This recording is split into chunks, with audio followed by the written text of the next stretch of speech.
I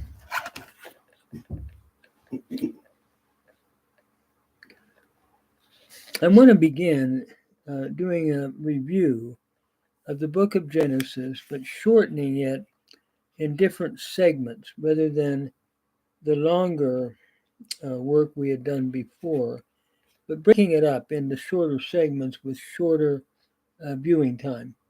So we begin with the introduction to the book of Genesis.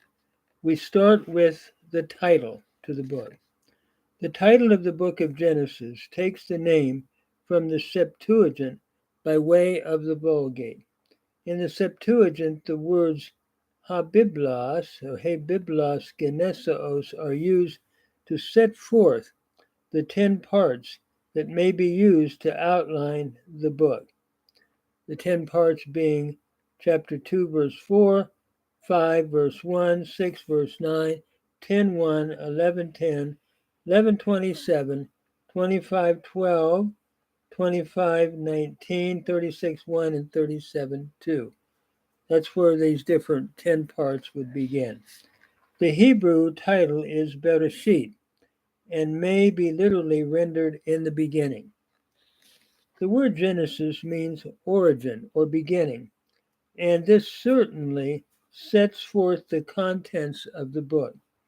A few of the new things or beginnings seen in Genesis are the universe, life, man, Sabbath, marriage, sin, death, redemption, sacrifice, violence, nations, languages, human government, the people, Israel, the covenants, and so forth.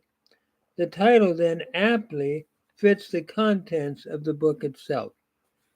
Next, the author. While the book of Genesis nowhere specifically states Moses to be the author because of internal biblical and external evidence, conservative scholars accept Mosaic authorship for Genesis as well as the rest of the Torah or the Pentateuch. The reasons for accepting Mosaic authorship then can be stated as follows. Number one, the Pentateuch claims Mosaic authorship in part.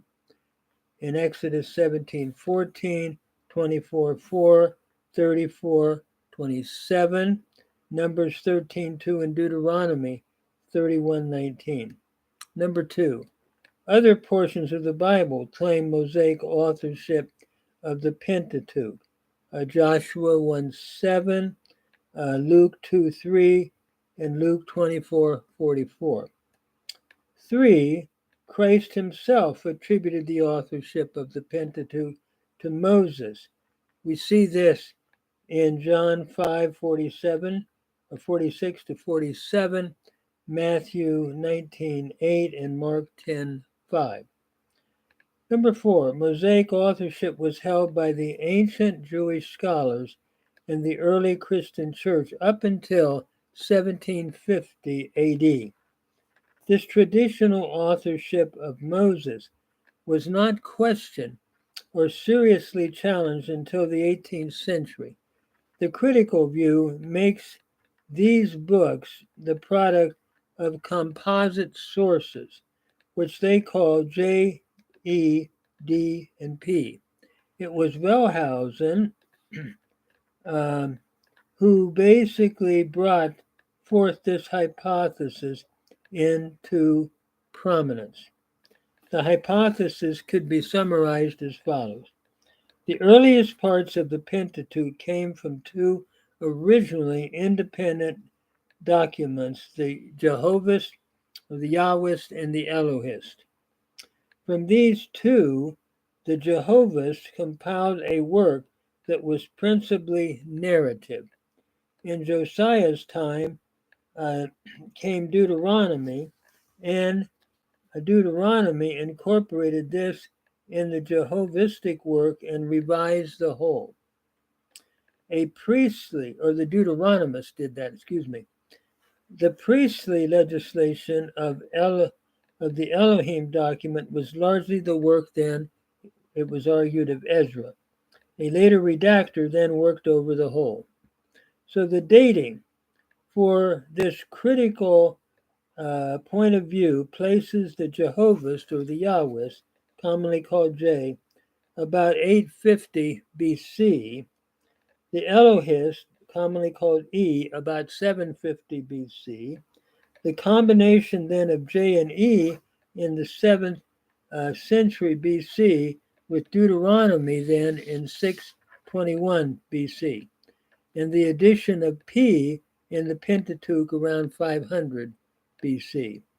As stated before, this view is diametrically opposed, I believe, to the evidence of Scripture, both Old and New Testament, the witness of Christ, and the Jewish and early church scholars, and hence must be rejected, I believe, as a fabrication of those who hold that Genesis is unhistorical, especially in the first 11 chapters, and inauthentic.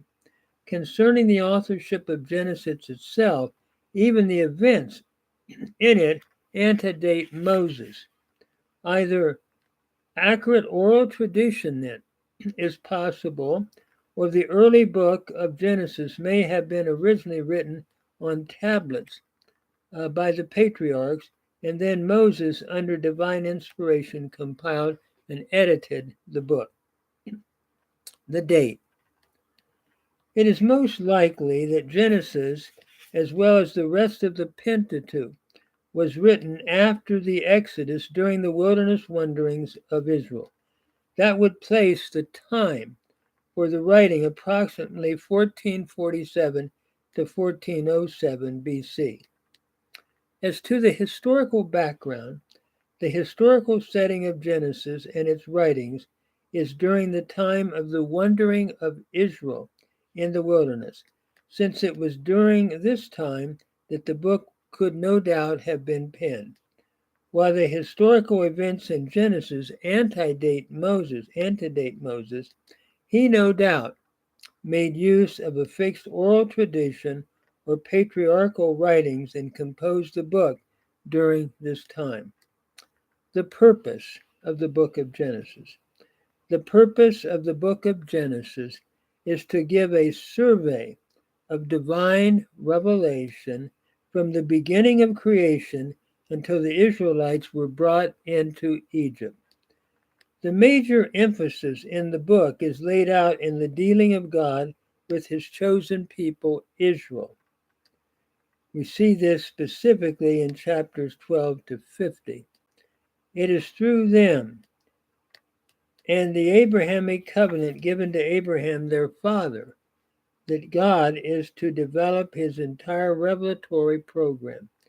God's relation to Abraham and the theocratic kingdom program as it relates to him and Israel, therefore, not only forms the basis for understanding Genesis, but for understanding God's overall dealings throughout the scriptures.